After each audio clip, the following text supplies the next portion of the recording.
स्वामी समर्थ. मंडळींनो, नवरात्रीमध्ये प्रत्येक दिवस, प्रत्येक तिथी खूप जास्त महत्त्वाची असते. कारण की 9 दिवसामध्ये आपण देवी आईच्या 9 रूपांची पूजा अर्चा करत असतो.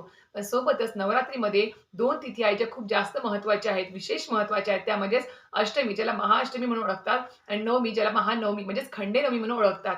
तर यंदा आपणास माहिती आहे की 2025 मध्ये नवरात्र ही 9 दिवसांची नसून 10 दिवसांची आलेली आहे.